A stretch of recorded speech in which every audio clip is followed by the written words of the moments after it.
há aquelas que vão pensar no feminismo de empoderamento das mulheres, no sentido de que, olha, vai estudar as fontes, vai estudar o Corão, vai estudar a Suna, vai estudar os preceitos da religião, que você vai... Então, acho que tem essas formas de pensar, né? Aquela que quer inovar a religião, e aí, no caso, tudo que é inovação na religião, eles consideram como bidá, né? É inovação, e o próprio religião proíbe qualquer tipo de inovação, qualquer coisa que não existia no tempo do profeta, que as pessoas inventam. A ideia de você desconsiderar a Suna, né, os hadis, e aquelas que querem, na verdade, que as mulheres estudem mais a religião, e que eu acho que dentro dessa linhagem eu me enquadro mais, porque eu acho que o que falta, de certa forma, é o conhecimento da religião. Eu vi que as mulheres estavam reivindicavam cargos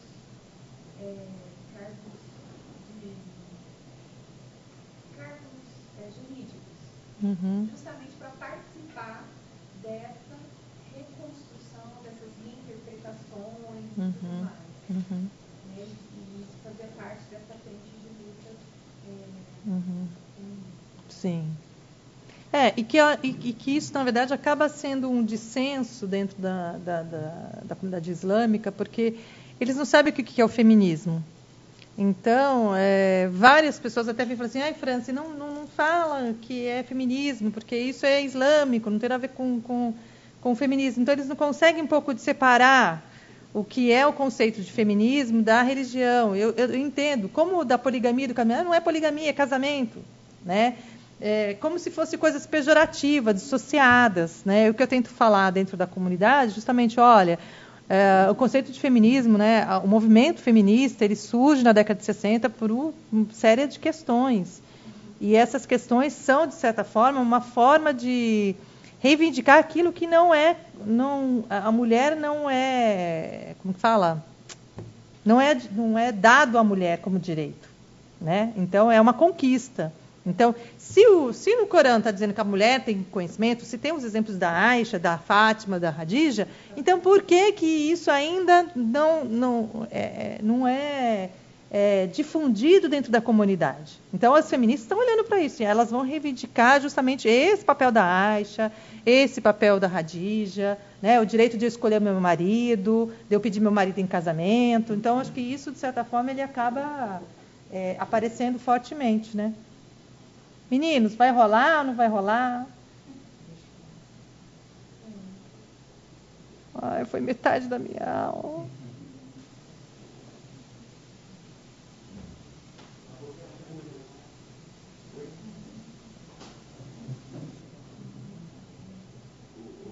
O problema é do servidor em São Paulo. Então, assim, ele está tentando, mas nós estamos gravando tudo, mas não tem servidor, então está fora do ar. Porque eles estão concluindo ali, porque tem outros eventos que estariam online e também não estão, então não é só esse. Mas a internet aqui funciona normal, está gerando normal. Eu acho isso, porque a gente testou e está funcionando online.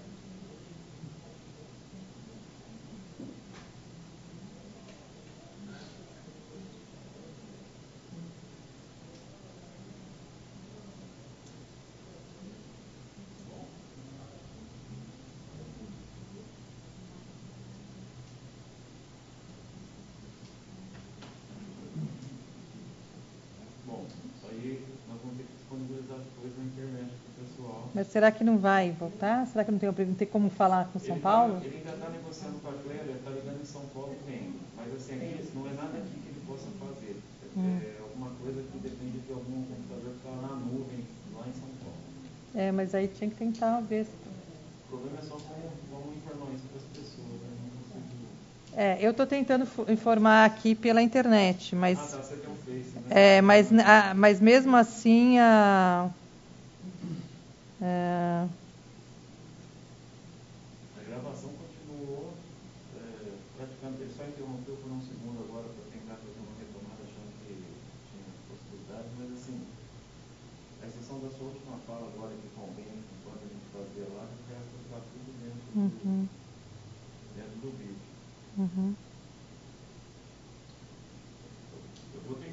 ver se retoma também, que eu te falo. Tá. Eu vou continuando com a aula aqui com o pessoal. Porque... Frustração é coletivo, mas como você diz lá, os seus da outra passada, quando Deus... Pois é. Tá vendo? Tá vendo?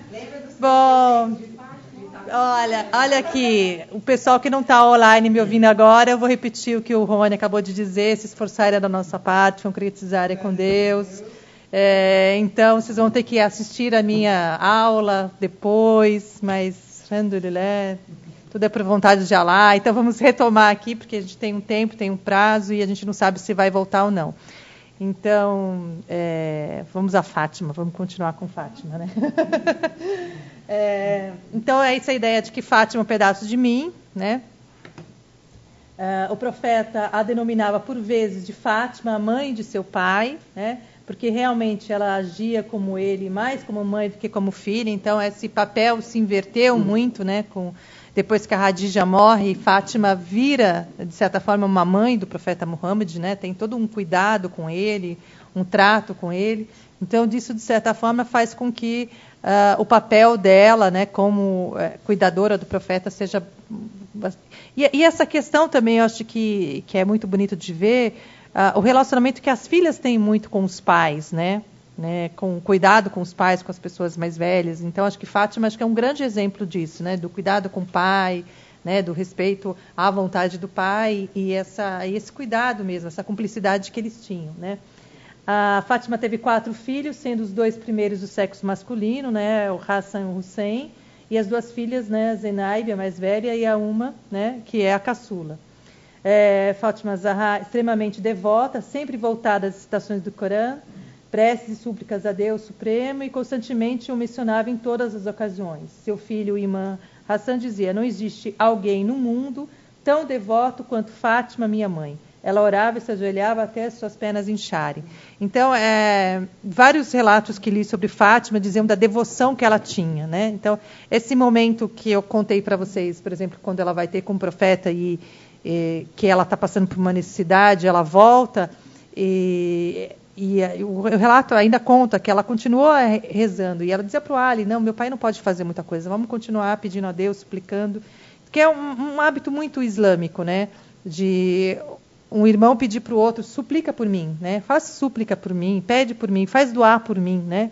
Então, a ideia de fazer doar é justamente na hora que a pessoa estiver fazendo a sua oração, pede, suplica em nome da outra pessoa, né? E é muito interessante no Islã que Deus atende principalmente aqueles que fazem doar pelo outro, né? Muitas vezes você vê irmãos pessoas que suplicam pelos outros, né? E aí tem uns hadiths que diz assim: quando você suplica por alguém e esse alguém não sabe que está na sua oração, Deus te dá o dobro disso, né? Tem uma passagem muito interessante que aconteceu comigo na internet, essa coisa de estar conectada 20 horas por dia. Eu acompanhando uma discussão que teve no Face, numa comunidade islâmica do Face, uma vez, tinha um debate intenso sobre que um muçulmano não pode rezar para não muçulmano. Na verdade, assim, o pai de alguém, né, que tinha morrido, esse pai não era muçulmano e essa garota era muçulmana. Então, ela queria saber, né, e perguntou nesse fórum, né, se ela podia rezar pelo pai, né, porque o pai não era muçulmano. E aí teve um grande debate, e aí alguém lá no meio da conversa toda escreveu: não, mas muçulmano não reza para não muçulmano, né? E isso faz uns 2 anos e pouco que eu acompanhei essa história, e eu fiquei assim, muito intrigada, assim, como assim? Como assim não reza para não muçulmano? E fiquei bastante incomodada com aquilo e liguei para o Sher e falei assim: Sher, mandei uma mensagem para ele, então quer dizer que um muçulmano não pode rezar para o não muçulmano, né? E por que eu estou falando isso? Eu não sei, mas enfim, se ela vir, né? Freud deve explicar. E aí ele dizia para mim, e aí eu perguntava para ele: então quer dizer que toda vez que eu pedia para você rezar por mim, você não rezava porque eu não sou muçulmana, então você não pode rezar para o não muçulmano? E aí ele disse para mim assim: Fran, você está com medo de morrer? Eu falei assim: não, mas eu queria entender. Eu falei assim: não existe isso. A ideia é o seguinte: o muçulmano, não adianta você rezar para uma pessoa que já morreu. né? O muçulmano não reza para quem já morreu, porque depois que a pessoa morre, é a misericórdia de Deus.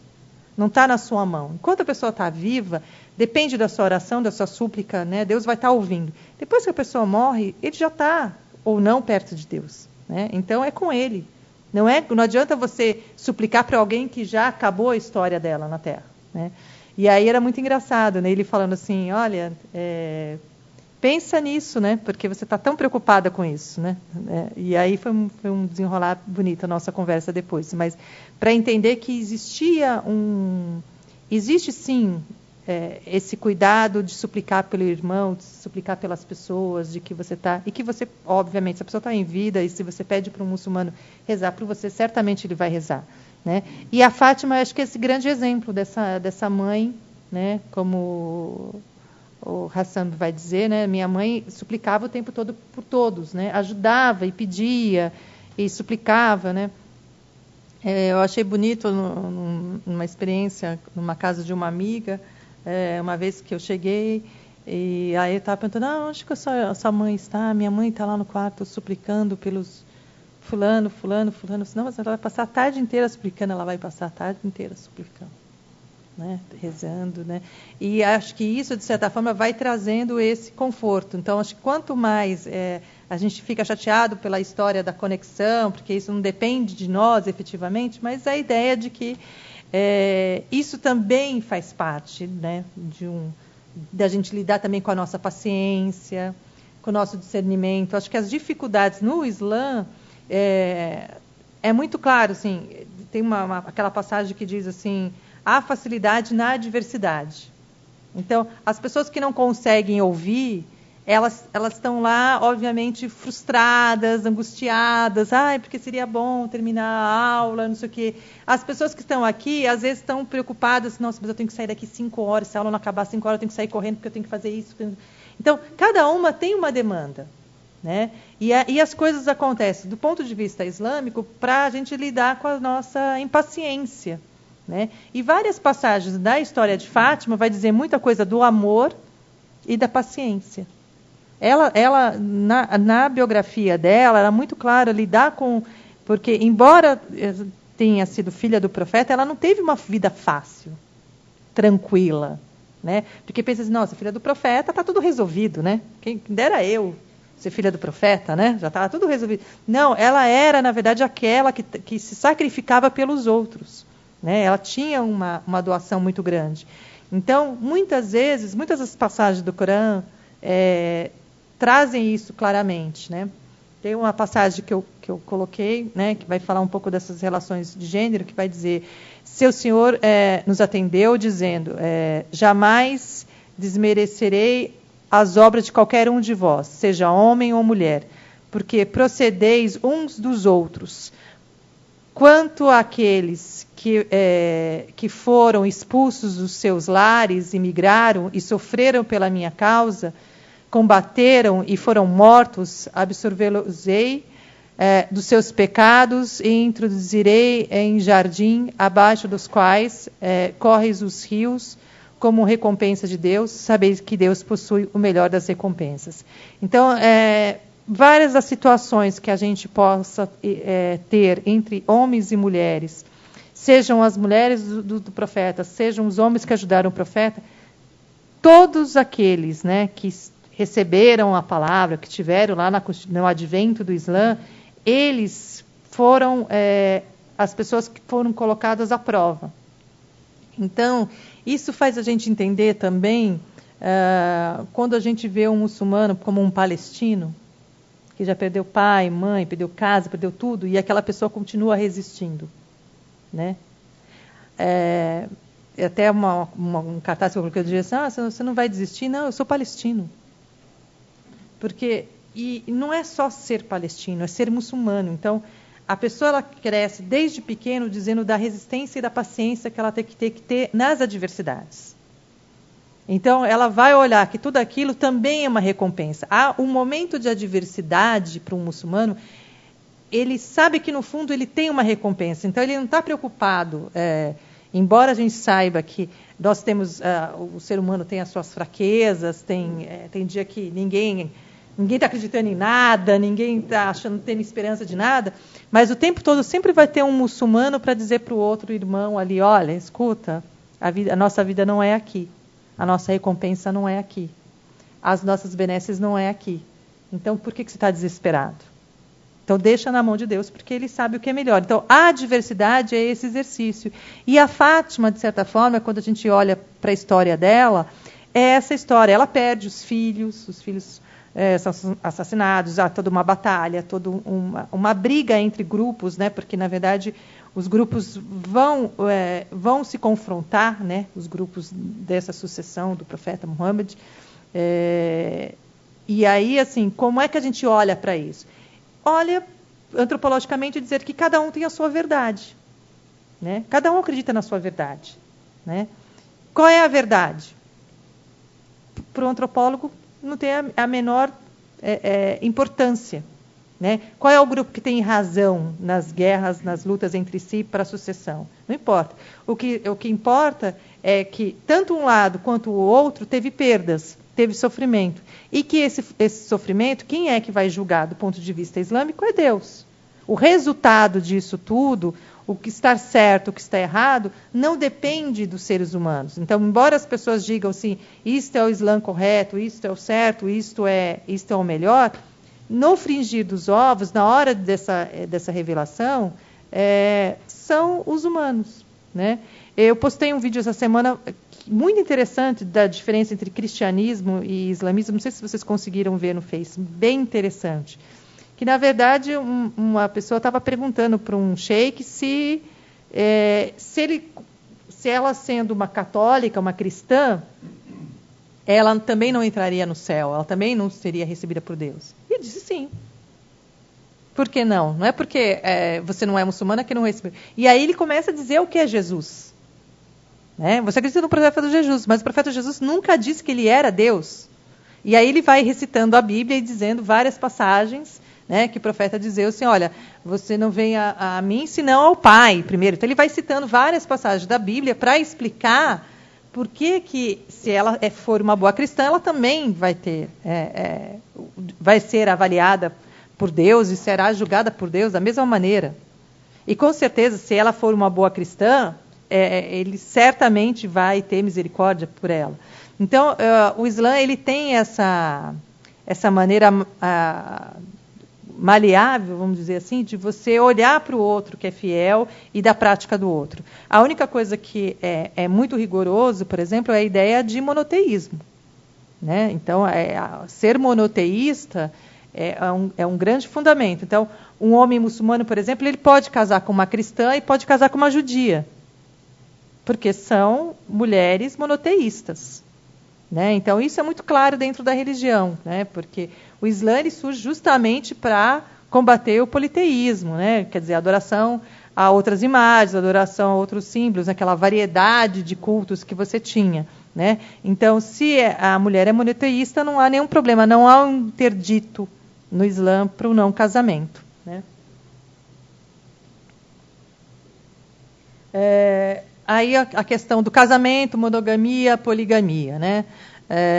Eu gosto muito dessa passagem do Corão, que é 36, capítulo 36, o versículo 40. Por sinal, eu acho que é uma das passagens que eu mais gosto. Né? Não é dado ao sol alcançar a lua, cada qual gira em sua órbita, nem à noite ultrapassar o dia. Né? Isso é muito islâmico. Né? E quando eu estou pensando em órbitas, eu estou pensando no feminino e no masculino. Né? Eu estou pensando nas classificações de gênero. Então, eu acho que isso tem uma definição muito bonita. Então, quando você olha para o gênero dentro da família no Islã, ele é quase como fala, uma dança, né, de acasalamento, né? Assim, é quase uma forma de que a mulher ela tem toda uma forma de ser que é diferente da forma do homem, né? E que não necessariamente um alcança o outro, porque eles têm, né? Eles têm naturezas diferentes, né? E aí eles vão eles vão lidar com essas questões de forma muito diferente, né? Tanto o homem quanto a mulher, né? Aquela velha ideia de que a mulher põe um brinco lindo ou corta o cabelo e pergunta para o marido: e aí, o que você achou? Aí o marido fala: o quê? Né? Demora uns 500 dias para descobrir. Você pode pôr o brinco, já fiz até algumas brincadeiras por aí, né? Da pessoa trocar de roupa, já vi algumas piadinhas assim, a mulher vai no banheiro, troca de roupa, e o sujeito não percebe que ela trocou de roupa, né? Uma mulher, obviamente, de cara já presta atenção no cabelo, no brinco, né? Na roupa, né? Eu dou risada assim, quando, sei lá, está com um amigo, fala: fulana teve neném. Aí as mulheres, obviamente: nossa, o que é? Homem, mulher? Quanto nasceu? Que hora que nasceu? Quanto pesou? Né? A gente já quer saber todos os detalhes. Não, nasceu. Não basta dizer nasceu. Não, a gente tem os detalhes, né? A gente tem as informações, né? É raro você ter um homem. Então, o que é que difere? Né? Por que alguns são assim e outros não? Né? Eu não gosto muito da coisa estanque, da formação, como se as coisas fossem... Mas são formas que a gente acaba brincando com os gêneros, né? O que faz das mulheres quererem saber os detalhes que os homens não querem? Os homens podiam ajudar nisso, né? Vocês têm alguma explicação de vocês serem tão sucintos assim? Ou vocês são os homens dos detalhes? Vocês prestam atenção nas mulheres de vocês? Presta atenção? Muito bem.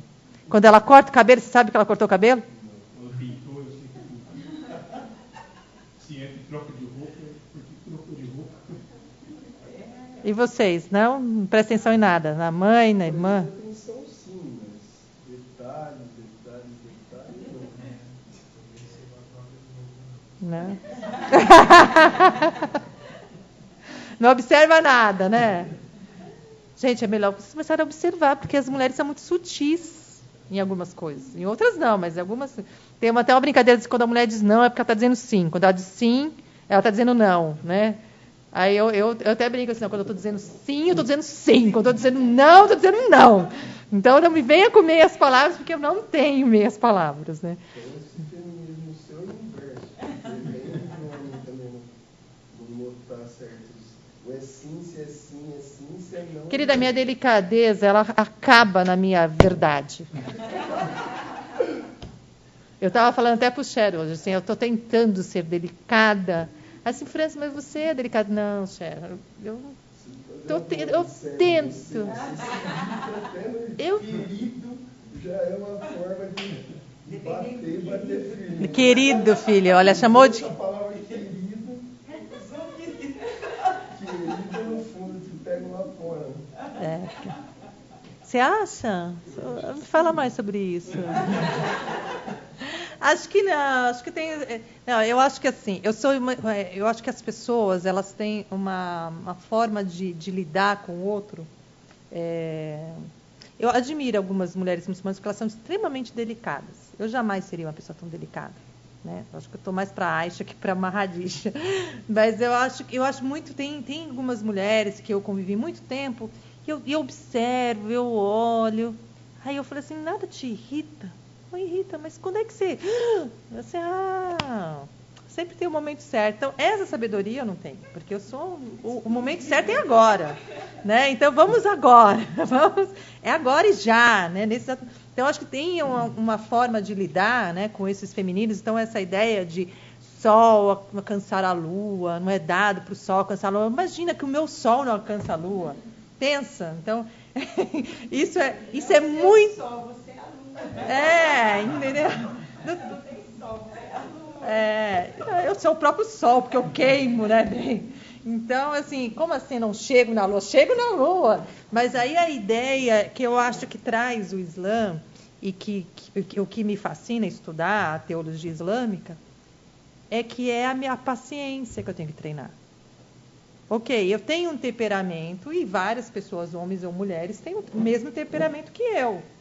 Eles estão o tempo todo queimando, ou eles estão o tempo todo querendo alcançar alguma coisa. O que a religião faz? Ela vai te resfriando para que você chegue no equilíbrio. Então, a religião, de certa forma, ela está o tempo todo trabalhando com as emoções, que o sheik fala para mim, Franci, menos emoção, menos emoção. Você falou isso com emoção ou sem emoção? Mas eu sou sempre com emoção. Até quando eu brinco com os meus alunos, ou com algum amigo que me manda uma tese para ler, ai, Franci, lê, você é uma boa leitora.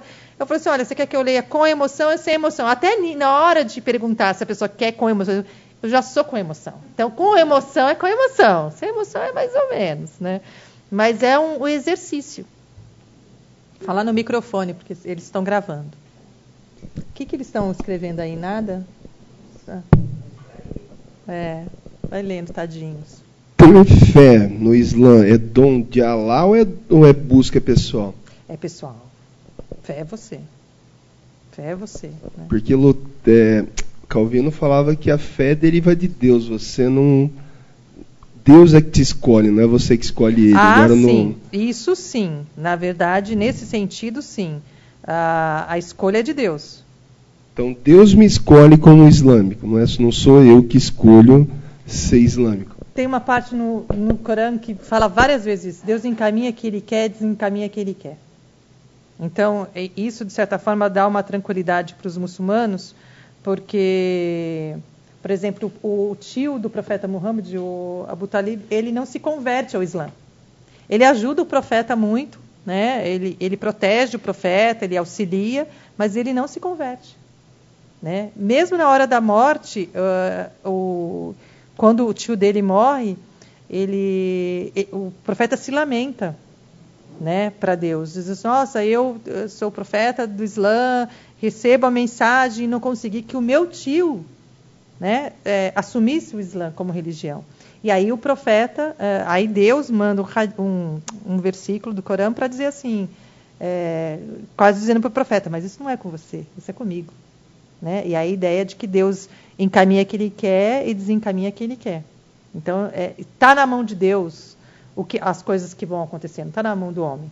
É lógico que a fé, no sentido que eu estava dizendo, é a fé do indivíduo, né? De você buscar esse exercício. Então, quando eu leio não é dado ao sol alcançar a lua, imagina logo eu que quero alcançar o sol, a lua, o vento, né? E as cachoeiras todas. É esse exercício que o ser humano, no caso, como muçulmano, tem que adquirir, de que você não alcança tudo e de que você não consegue tudo. Né? Então, se você tem uma mãe que não se converteu ao Islã, um irmão que não se converteu, não depende de você. Você faz a sua parte, mas isso não depende. Né? Isso está no destino da pessoa, está traçado no destino dela. Né? Convenceram vocês ou não? Pedir a mão da mulher. Né? Coitado, o pessoal de casa vai ficar triste. Né?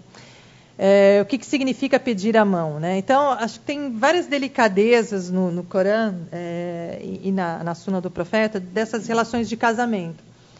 Em geral, você tem um tutor. As mulheres têm um tutor. Né? Porque quando é o primeiro casamento, como eu disse anteriormente, a mulher, geralmente eles acham que pode estar sendo levada pela emoção. Estou muito apaixonada. E aí, quando você está muito apaixonado, isso é fato, você aceita tudo. Né? Eu, por exemplo, fiz a idiotice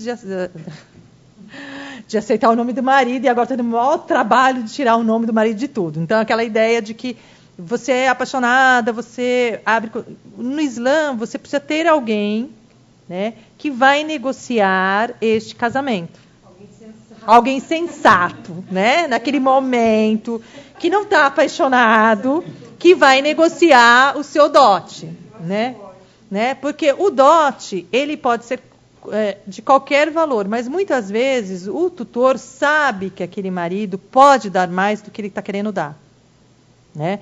Então, essa é a garantia. Porque aqui naquele momento a mulher, ai não, o quê? Então, assim, isso é uma segurança para ela, né? É uma forma de valorizá-la, né? De saber que ela é de uma família, que ela não está solta no mundo, que ela... Então, esse tutor tem esse papel. Então, a ideia do tutor na religião é um pouco disso. Uma outra coisa era se a mulher já foi casada. Então, no caso, né? Eu, como já fui casada, eu posso muito bem não abrir mão de um tutor e eu mesma negociar. Obviamente que eu não seria boba, né? Nenhuma mulher é boba o suficiente de não ter um tutor, porque ele, obviamente, mesmo nessa situação. Mas, por exemplo, tendo já sido casada, uma mulher pode pedir o marido em casamento. Você não precisa de um tutor. O que você faz quando você é o primeiro casamento? Esse tutor, ele negocia, ele faz o pedido de casamento, ele está dando a mão dentro da religião, ele vai fazer o outro, olha, eu estou casando dentro da lei da religião, então isso está prescrito, né, que é o mahram, né? Ele está lidando com essas situações que são diversas dentro desse casamento. Pode ser alguém da família, pode não ser também, né? Pode ser um sheik, que pode ser o seu tutor.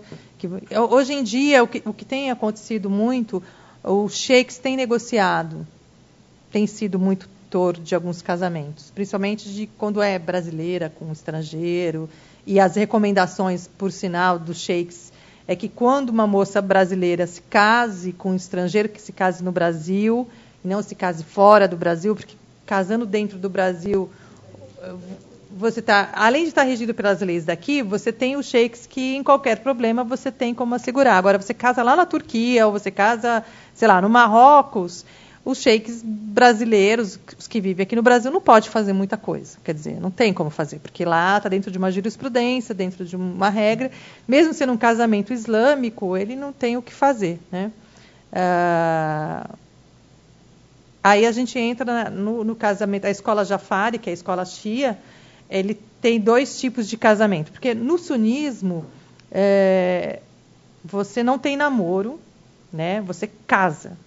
Então, aquela ideia que a Flávia trouxe, né, de que o amor é a construção, então se eu tenho interesse pelo outro, eu posso até ficar noivo, né? Se você às vezes não tem condição de casar, você fica noivo, mas o noivado não dá direito de marido e mulher, então você não pode ter relações sexuais, você não tem um contrato firmado. Você pode sair com a pessoa, conversar, você pode ter uma proximidade, mas você não tem beijo, você não tem abraço. Quer dizer, no sunismo, o noivado não tem esse requisito. Agora, no xiismo, você tem, como eu disse anteriormente, um casamento que é fixo, né? É um casamento, e o casamento permanente. O casamento que é fixo é no sentido de que ele é pré-fixado, ele tem você conta o tempo de duração desse casamento. Então, você pode dizer que ele vai durar um dia, uma semana, um mês, 2 meses. Então, tem essa forma pré-fixada de casamento, né? E o permanente. Então, conversando com o Sheikh Shia, ele me dizia o seguinte: olha, Franci, nós autorizamos, mas não aconselhamos. Então, em último caso, a gente faz o mutá, que é esse casamento fixo, justamente para que as pessoas não caiam no pecado, não façam coisas que não devem, que, na verdade, ele está preocupado que a comunidade tenha relações sexuais sem ser marido e mulher. Então, a forma de fixar, se aquele homem não pode sustentar uma família, o mutá dá o direito deles serem considerados marido e mulher, mas por um período pré-fixado, né? Que é aquela ideia de que pode sugerir a coisa da prostituição, no caso que eu disse, de que eu posso fazer um mês, né? Posso por um final de semana, sei lá o quê, né? Então, mas isso, como é no divórcio, no Islã, não é recomendado. Quer dizer, é uma coisa lícita, né? Que o Islã Shia aprova, né? Está dentro da jurisprudência, ele é previsto, mas ele não é recomendável, né? Como o próprio divórcio, que é lícito dentro do Islã, mas não é nem recomendável nem para o sunismo nem para o xiismo. Mas, assim, as pessoas podem se divorciar, podem casar de novo, sem problema nenhum, né? A sugestão é sempre que o casamento seja o casamento permanente, né? É melhor fazer o casamento definitivo, se não tem condições de fazer o definitivo, se faz esse temporário, para evitar estar em pecado. Essa é a expressão que eles usam, né? Nesse tipo de casamento, dote, o tempo deve ser determinado. Então, até mesmo nesse casamento fixado, você tem que dar um dote, você tem que ter... todas as leis, eles... Por exemplo, se eu engravidar nesse casamento temporário, esse filho tem que ser registrado normalmente. Então, é o direito de um casamento normal. A única coisa que ele tem uma data fixa, né, que marca. Mas os direitos são iguais. Então, você vai ter que pagar o dote da mesma forma, você vai ter que pagar as situações, tudo como tem sido, né? Agora, sobre a poligamia, né? O que significa ser justo? É possível medir o amor? Poligamia é igual a casamento? Então, isso eu falei já um pouquinho na aula, né? A poligamia, ela existe antes do Islã, né? Os casamentos poligâmicos já existiam antes. O que o Islã faz, depois do profeta Muhammad, é a consolidação de prefixar que você pode ter casamentos, né? Casar com até 4 esposas, né? Então, há muito, questionamentos, porque as pessoas acabam achando que isso é uma promiscuidade, que o homem está fazendo isso por uma questão sexual. Então, começam a trazer para o Islã coisas que, na verdade, não está dentro da base da religião, que é a questão da sexualidade. Muitas vezes, é a questão do companheirismo, é a questão de que, por exemplo, a primeira esposa ficou doente, né? E esse marido é jovem, mas ele não quer se separar dela, não quer abandoná-la, então ele casa com essa pessoa. Há também a ideia de que você se apaixona por uma outra pessoa, mas você não quer se separar da sua primeira esposa porque você tem filhos com ela, você não quer deixar ela desamparada, você tem carinho por ela, mas não tem mais amor. Então, é uma maneira de legalizar aquilo que a nossa sociedade faz de forma ilegal, né? Quando a gente pensa, por exemplo, na esposa e na amante, né? Muitas vezes esse homem, ele ama muito mais a amante que a esposa, mas ele não quer se separar da esposa por N questões. Então, esse casamento é um casamento que, de certa forma, essas pessoas vão dialogando entre si. Então, o que se tem sempre que essa primeira esposa tem que aceitar, né? Há um consentimento, né? Há bastante controvérsia. Tem mulheres que dizem que colocaram no seu contrato de casamento que não aceitariam um segundo casamento, que o marido tivesse outras, porque aí teria o divórcio. Há segundas esposas que dizem assim, se ele casar com uma terceira, eu vou achar que eu estou com algum problema, então eu vou pedir o divórcio, eu falhei no meu casamento, alguma coisa está errada. Então, é uma maneira diferente de conceber o casamento. Para nós que não fazemos parte desse pensamento, temos uma dificuldade. Tem muita mulher muçulmana que diz, eu não aceitaria jamais, eu não divido meu marido com mais ninguém. Tem muitas mulheres que dizem isso. E tem muitas mulheres que dizem que sim, né? Então, na verdade, é uma decisão individual, né? Pode parecer estranho para quem não está acostumado, mas eu, por exemplo, conheço casamentos poligâmicos felizes, né? Harmoniosos, né? E que as pessoas não se saem perdendo ou ganhando, ou não sei o quê. Quer dizer, se saem mais ganhando do que perdendo. Então, hoje, a gente tem dialogado muito isso dentro desse espaço público brasileiro. A gente pensa em várias formas de casamento, né? A gente está pensando nas formas de casamento homossexual, né? De mulher com mulher, de homem com homem. Por que não a poligamia? Né? Aí fica uma questão. Se esse homem pode manter as suas esposas, que se ele pode, se essas esposas, em comum acordo, se aceitam, né? Aceitam esse tipo de relação, por que não, como a gente fala, viabilizar isso, né? De forma jurídica, né?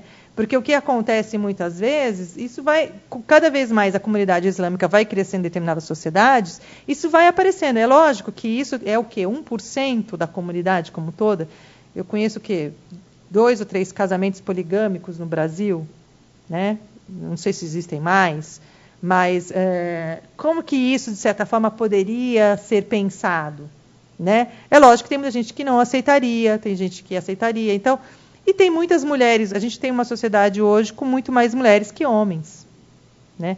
E aí a ideia que a gente tive discutindo no final de semana como amigo, assim, será que os homens estão preparados para serem justos com essas mulheres? Porque o amor não dá para calcular.